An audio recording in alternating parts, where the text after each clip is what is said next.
be? Okay, so I'm going to ask you questions, and when you answer, you can look straight to the camera. You were a small child when the Depression began. How did that affect your childhood in Toledo? Could you repeat that? I didn't quite understand Sure, I'll it. go louder. You were a small child when the Depression began. How did that affect your childhood in Toledo? Well, I didn't have very many friends because I lived in a poor section of the town, and I didn't have much exposure until about age 9 with other kids. Grade school, but I'd go to kindergarten and then come home, and first grade I'd go to first grade and come back. So I didn't have a lot of exposure to kids. I was more of a loner. Okay. You want me to go more? Yeah, a little bit more because he's looking. Yeah. Up. I don't know if I could go anymore, right?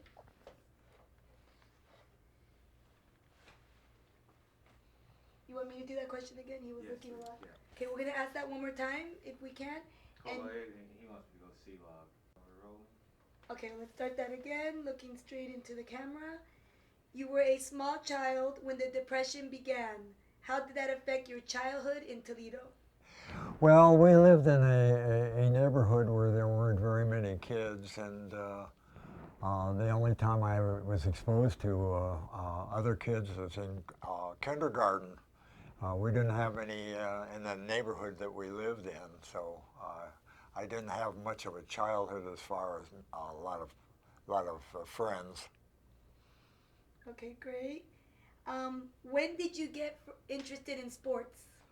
Well, I joined the Boys Club of Toledo at age 9, and after school, I used to run to the Boys Club, and I got involved in basketball at the Boys Club. And I was watching a grade school game, and one of the kids got hurt, and they asked me to play. I said, well, I don't know how to play. And they said, well, just do what you see and do the best you can.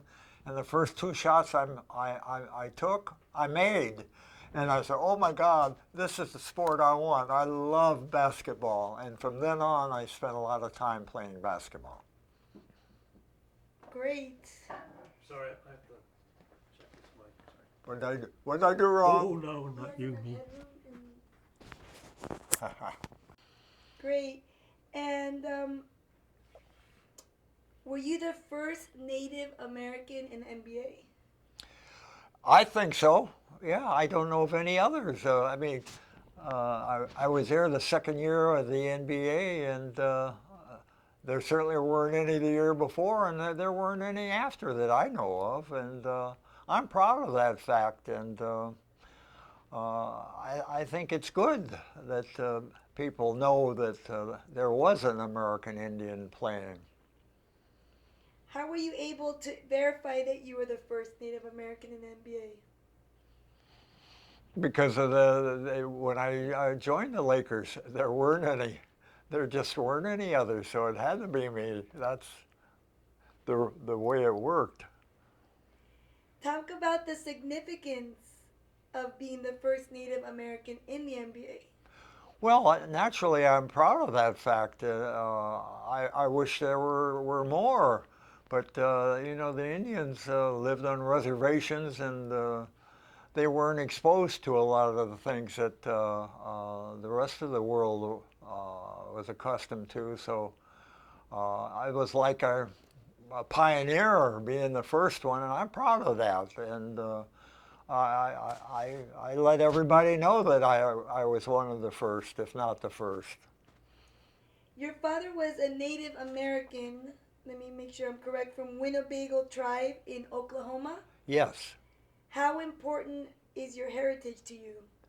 Oh, it means a lot to me. It really does. I'm proud of being part Indian, and I felt that it was something that the other Indians could look up to if they, you know, were exposed to the fact that I played, and I felt like a pioneer, and I still feel like that. Did you ever have any problems in school because of that? Oh yes, I had some kids that gave me some trouble, but Oh, hold on for 1 second. The light went off. Okay, so we will continue. Everything's going great. In 1953, you moved on from the Lakers to the Milwaukee Hawks, one of the least successful teams in the league. How do you feel about changing teams? well, it was a strange thing. I mean, we were playing the Royals in Minneapolis, and I just had a wonderful game. And in fact, I contributed enough to have won the game. And I'm happy as can be in the locker room. And the coach came to me, Coach Cunliffe, and he said, "Bobby, I got some bad news for you." And I said, "What, John?" He said, "We're going to have to let you go." Now that was a shock, and I really felt badly about that because I didn't understand it. And to this day, I don't understand it. There was something that happened somehow that the management or owner got mad at me for something, and I don't know what it was. But anyway, that was heartbreaking for me. But I said, well, if that's the way it is, that's the way it is. And I went to Milwaukee, and I became the captain, and I made the all-star team there, and it turned out all right for me. So in the end, but I miss my teammates. I had such a good relationship in the city of Minneapolis, and I hated to leave it. But that's the way things are in sports. You never know what's going to happen tomorrow. Great. Should I have him look more at the camera? Yeah. Okay. I think it's about kind of an emotional thing. But that was perfect for them. Okay, that was nice. And then now for the next one, you can start looking to the camera again, Mhm. okay? In 1954, the Hawks drafted a forward out of LSU named Bob Pettit, who became one of the greatest players in NBA history. What was Pettit like as a rookie, and could you tell how he would develop? Well, first of all, Bob Pettit was a typical Southern gentleman. He was a real fine person that everybody liked. You could not dislike him. He was such a personable person, and he was a great player. And he developed by himself. I mean, he made himself better, and it was fun playing with him. And I think one of my biggest thrills was Bob Pettit and myself were into the NBA All-Star game as teammates, and it was so much fun traveling with him and being a part of that. And I knew I would never be in an All-Star game with the Lakers, but it was a wonderful experience. And Bob Pettit was one of the finest men I've ever known. So it was a pleasure, and that was one of the best things that happened after I had to leave the Lakers. Veteran forward Chuck Cooper also joined the Hawks that season. Cooper had been the first African-American player ever drafted in the NBA when the Celtics selected him in 1950. What was he like as a teammate?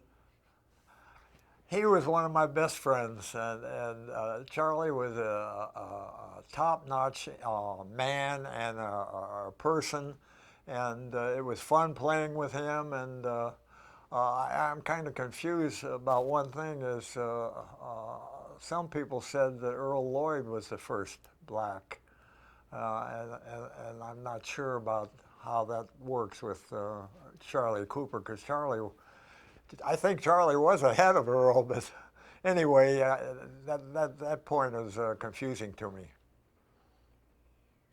What were your impressions of the Hawks owner Ben Kerner? Did you have any personal dealings with him? Well, he was a tough owner. He was very tough, but if you played well, he was patting you on the back, and if you didn't play well, you could expect a foot somewhere. But he was tough, but I enjoyed him. In fact, everybody in the NBA, it was a positive thing. It really was. And these guys today that make this kind of money they're making, they should thank the old timers for what they did to keep it going. And I'm proud of that. I'm proud of the fact that we kept that league going and building it. And these guys don't understand that, but I do. What was it like to play in Milwaukee before the Hawks moved the franchise to St. Louis? Well, St. Louis, they welcomed us with open arms, and it was a bigger arena, and we built a pretty good following there, and we had some darn good players, you know, like Bob Pettit and Cliff Hagan and a few others that were really good players, and we did a good job. We competed against everybody, and I enjoyed my 2 years in St. Louis very much, and the fans were very good to us and treated us like with respect, and that's the most important thing, I think, is to be respected by your fans. How different was the fan reaction in St. Louis once the team moved in 1955? Would you ask that again, please? How different was the fan reaction in St. Louis once the team moved in 1955? Well,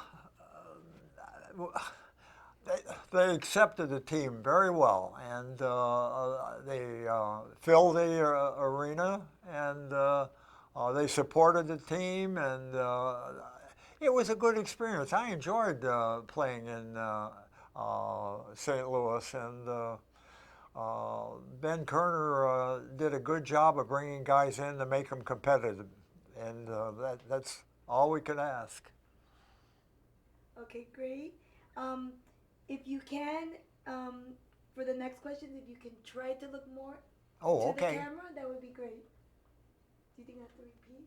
Yeah, repeat, absolutely repeat that, because The last one. Yeah. The other ones were fine. He was looking up and down. Okay, we're gonna do the last question one more time. How different was the fan reaction in St. Louis once the team moved in 1955?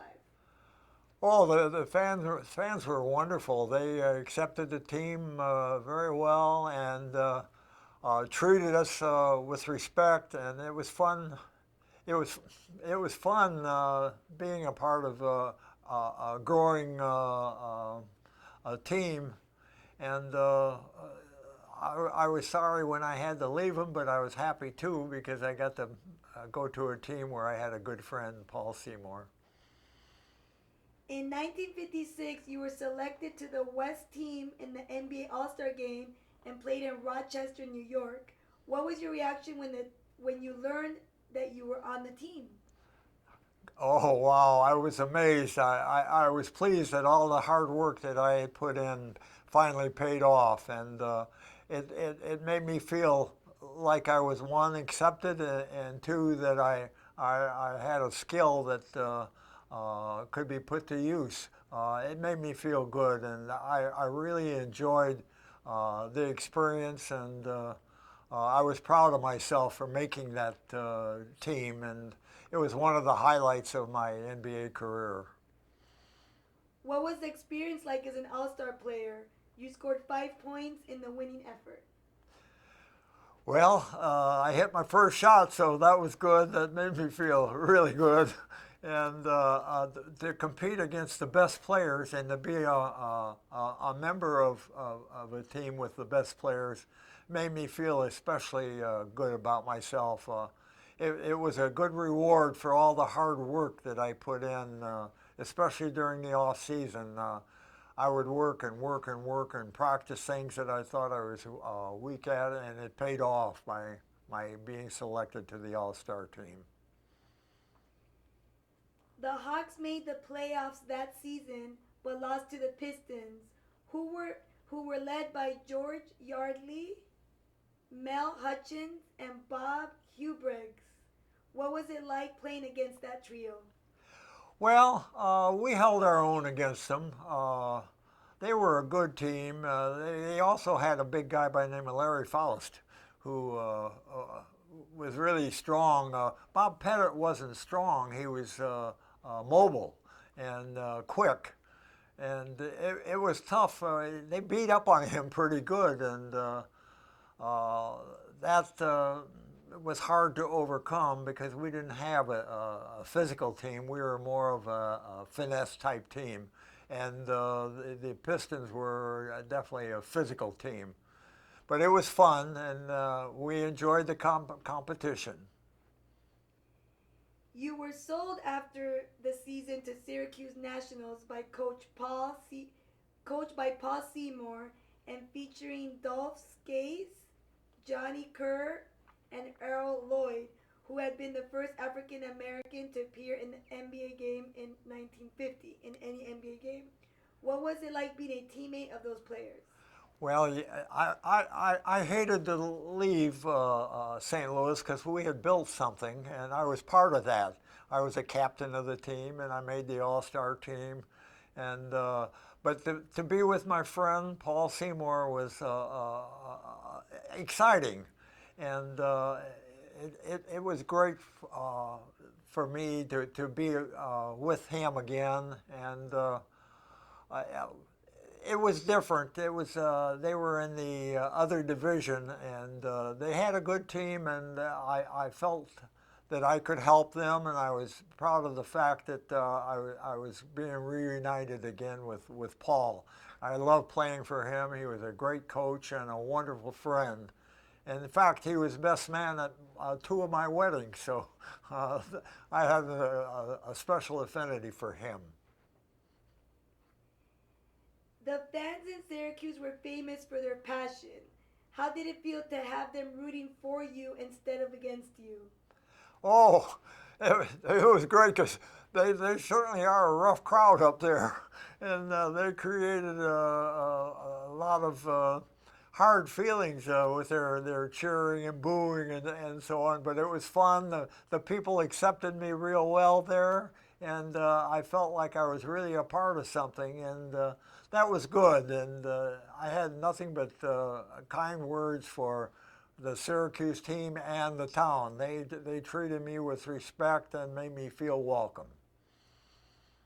What was your impression of Syracuse owner Danny Biasone, the man who had invented the 24-second clock that changed the NBA forever? Well, you had to respect him. He made a big impact on the professional game. In fact, it moved from the pro leagues to college. So he was definitely a pioneer, and he had a major impact on how basketball is played today. Your final season as a player was in 1957-58 when the Nats lost to the Warriors in the playoffs. Philadelphia was led by Paul Arizin and Tom Gola. How tough were they to defend? They were fine ball players. They were excellent, and we knew that when we lost to them, that we lost to a good team, probably a better team. The thing about that losing to them was that I thought to myself, I said, do I want to go on? Do I want to play another year? And I made a decision that I was going to retire, partly because my best friend Paul Seymour was the coach, and I didn't want people to feel that he favored me, and I didn't want him to have to go through that pressure. And so I thought, well, maybe it's time for me to retire, and I made that decision without notifying Syracuse until after I had left, and I got a coaching job, and I was pleased about that, and I felt like that was the best thing for Paul Seymour, to not have to worry about the reaction of the fans to my playing because I was his friend. So being his friend, I felt it was time for me to do something else. And when did you decide to pursue a career in coaching after you were done as a player? Well, when I made the decision, which was the day after our final playoff game, I wrote a bunch of letters to different colleges indicating my interest in coaching. And I had 3 visits, and one of them was to Kenyon College. And when I went to visit at Kenyon, I really liked it, but I didn't know, if I could get the job or not. And I went back home, and the next day I got a phone call and said, "If you want, we want you." And so that's how I got into coaching. And how tough was the transition from player to coach? Well, it was different, but it was fun. It was fun working with young men and teaching them things and helping them with their lives. Coaching is a wonderful profession, and it was something that I wanted to do, and I really was glad that I made that decision, and it proved to be a good thing for me personally. You had a winning program at Kenyon, but after a decade you decided to accept the job at Harvard. How did your style of coaching fit in with the Ivy League mentality? Well, at the beginning, it was fine. I thought I did a good job of conveying to them the type of basketball that I wanted them to play, and I had a lot of fun. It was my first coaching experience, and it was great. And I loved Harvard, and I have nothing but kind words for them, and I'm very proud to have been their coach. You were quoted as saying the Harvard players lack toughness and your teams had trouble on the defensive end of the floor. The early 1970s were also marked by student unrest in general and a rejection of authority figures. Did that come into play, adding to your stress as head coach? Oh, yes.